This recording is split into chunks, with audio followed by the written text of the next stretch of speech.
ماوەی زیاتر لە 15 ساڵە حکوومەتی عێراق نەیتوانیوە کێشەی مڵکدارەتی لە پارێزگای کەرکووک چارەسەر بکات. کۆبنەوەکی هاوبەش لە بەغدا هەرسێ پێکاتەکەی کەرکووکی لەگەڵ وەزارەتی کشتوکاڵی عێراقدا کۆ کردوێتەوە و ڕێکەوتون کە بە شێوەیەکی کاتی بڕیارەکانی تەعریب لە کەرکووک ڕابژیرێن. ئێمە و بۆ پێکاتەکانی دیکەش بە هەمان شێوە تورکمان و عارب هەمووان کۆبینەوە دەرئەنجام گەشتی نەسیغەیەک کە هەمومان متفق بووین لەسەری ئەو مەحزەری پێشووتر یان ئەو قەراری پێشووتر کە لە 7 خاڵ پێکاتوە ڕابژیرێ لە ئێستادا و لیژنەیەکی دیکە تەشکیل کراوە بە سەرۆکایەتی مدیری زراعی یان بەڕێوەبەری کشتوکاڵی کەرکووک و بە حزوری ئەندامانی ئەنجومەنی پارێزگا و مدیری ناحیەکان راپۆرتێکی تەفسیلی لەسەر هەموو کێشەکانی تایبەت بە زەوی ویزارە کشتوکاڵەکانی کەرکووک بدەنە وەزیر و پاشان جارێکی دیکە ئێمەش وەکو نیۆنەری پێکاتەکانی کەرکووک لە پەرلەمان لەگەڵ وەزیری زراعە کۆ دەبینەوە و قەرارێکی دیکەی لەسەرا دەرەکەین واتە ئێستاکە ئەو قەراری پێشووتر ڕاژیراوە تا ئەوەی کەوا راپۆرتەکە ئادرێتە وەزارەتی کشتوکاڵ و دانیشتنی دووەمی ئێمە لەگەڵ شخصی وەزیر دەست پێکاتەوە لەگەڵ جەنابی وەزیرە لەگەڵ پارێزگا لەگەڵ پێکاتەکان هەرسێشە داوای ئەوەمان کرد کە ئەمە ئێمە بە هیچ شێوەیە قوبوڵی ناکەین وەزیریش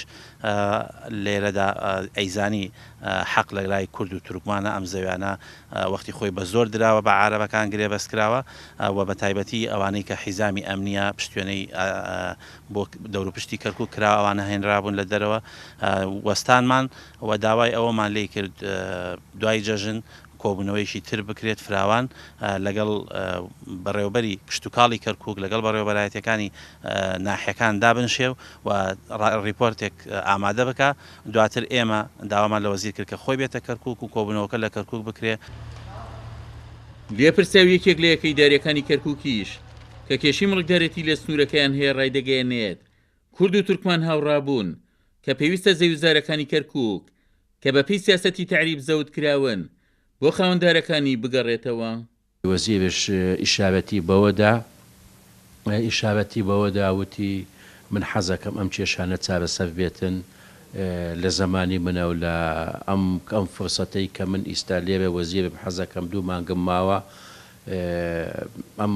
کێشانە کۆتایی پێبێتن بە تەساوی بە تەڕازی ئەم مەوزوعانە بگەنە نەتیجەیەک و حەلێکە ئێمە وتمان چۆن بگەنە نەتیجە و حەلە ئەم خەڵکە خاوەن زەویە